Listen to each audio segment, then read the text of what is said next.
I ran as fast as I could. Behind me, the iron footsteps of those creepy robots could already be heard. Hurry up! The bunker is already close. Come on! And then a metal robo hand closed on my leg. It's over. I struggled, but suddenly my eyes began to close. It looked like I was injected with a sedative. I started to fall asleep. I felt so calm, and at the moment, I was flooded with memories of my parents. How I missed them now. Because they were no longer alive. They were scientists. My dad and mom gave me all their knowledge and developed my talent for chemistry. I didn't have any friends, so I spent all my free time with them. But soon, the planet was filled with wild rats. They were not afraid of people at all and openly attacked them. It was even impossible to walk freely in the streets. The government instructed my parents to get rid of the rodents, and my parents began to develop a virus that would deprive the rats of the ability to reproduce. They successfully managed, but conducting final testing, they revealed a side effect for people. Any infected woman most likely would no longer be able to give birth to a female child. This could lead to the extinction of humanity. My parents told everyone about it and wanted to stop the development, but President Evil did not listen to them in order to use the virus. Mom and Dad refused, but they knew that this would not stop the president and secretly hid me in a bunker to protect me from the effects of the virus. The virus was used, and the next day, when I was communicating with my parents via video link, the servants of the president came to them. After that, right before my eyes, the robot split mom and dad with a beam for insubordination. The servants got sight of me on the monitor screen and gave the president information about the surviving daughter of the scientists. I burst into tears. My parents were gone. I was all alone. I couldn't trust anyone else in this world. The location of my bunker was not determined. I was safe and I had everything I needed. In addition to the food, my parents left me a lot of books and a screen where the main news was broadcast. From them, I learned the virus had spread instantly and had already worked successfully on rodents. All the channels were talking about it. Gradually, the anger gave way to apathy. I lay in bed all day thinking about what had happened. One day, I learned from a regular news release that the virus still had a side effect that my parents had warned about. Not a single baby girl had been born in the last few weeks. But my parents did not have time to make a vaccine that would have saved the world from the virus. That day I couldn't sleep until late at night. I kept thinking, and at some point, I decided for myself that at any cost, I would finish the work of mom and dad. My love of chemistry would definitely help me. I spent days trying to figure out the formula, but every time it turned out that something was missing.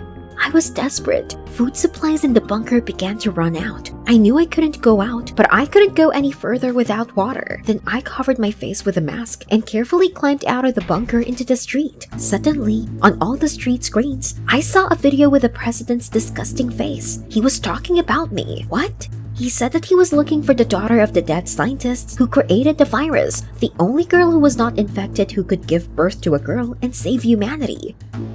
There was a huge reward for my capture. I was taken aback. If I got caught, I definitely wouldn't be able to finish the vaccine. I ran back to the bunker, but suddenly I was seized by the iron hand of a robot.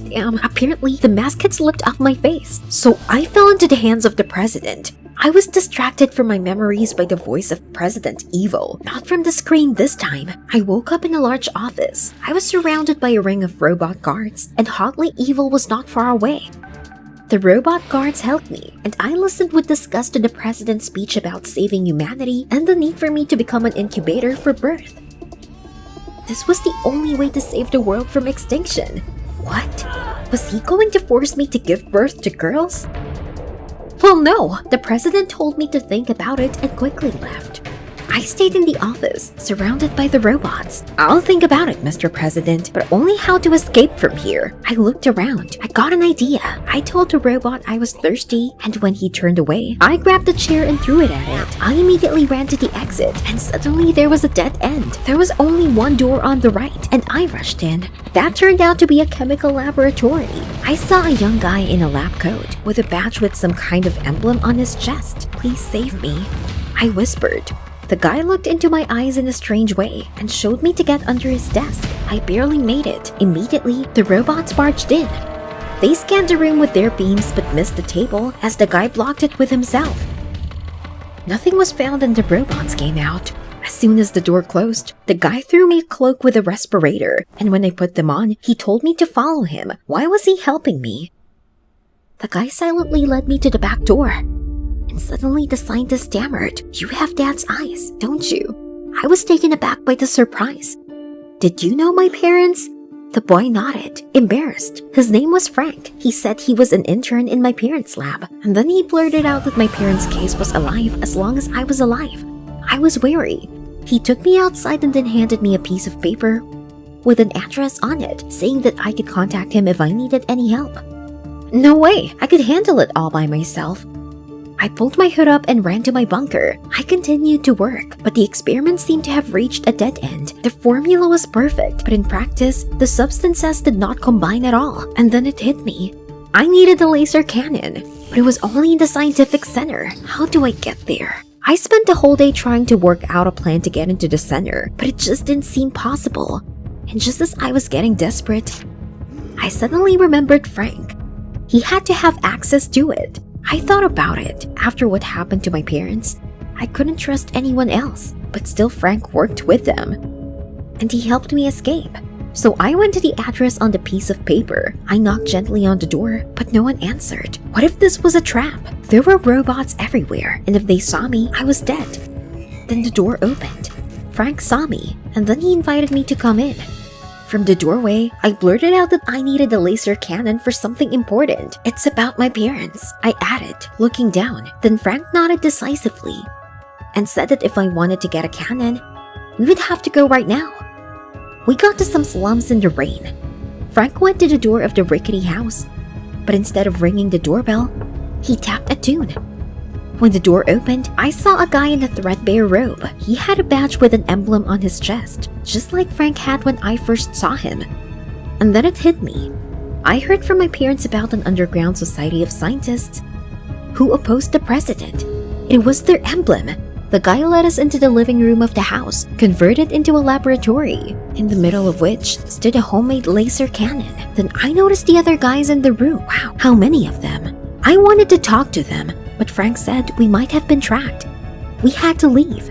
We took the cannon and carefully made our way to his house, constantly looking around. When I saw my face and the amount of the reward on the screens, something went cold inside. Frank seemed to sense it and put his arm around my shoulders. We were saying goodbye when Frank blurted out that he knew what I needed the cannon for. It looked like I'd made a lot of progress with the virus vaccine. I was taken aback by his question. "How did you know that?" Frank said he was secretly developing a vaccine himself, and suddenly he timidly suggested if I would like to continue working in his home laboratory. I hesitated again, but considering that Frank had already helped me several times, I agreed. The thought that we were now allies made me feel so warm.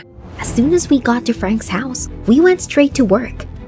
We heard on the news that President Evil had increased the search robot army and increased the reward for my capture. It was necessary to finish with the vaccine as soon as possible, but the laser cannon for some reason did not help with the formula. We worked at night and I was dozing off when I was startled awake by Frank's screams. What happened? Frank was quick to say that the substances had finally come together, but he also added that there was something missing from my formula.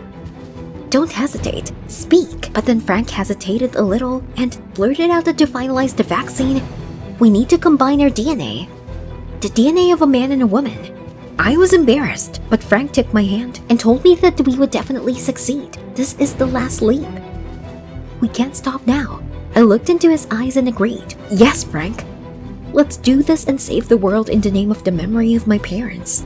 While he was setting up all the devices, I couldn't find a place for myself, but now everything was ready. I held my breath, and Frank only squeezed my hand tightly to take the blood from my finger. We added drops of our blood to a test tube and pointed a laser at it. At that moment, a bright flash lit up the room. When my eyes adjusted to the light again, I saw Frank smiling. It worked! Without realizing it, I threw my arms around his neck. We saved the world, Frank.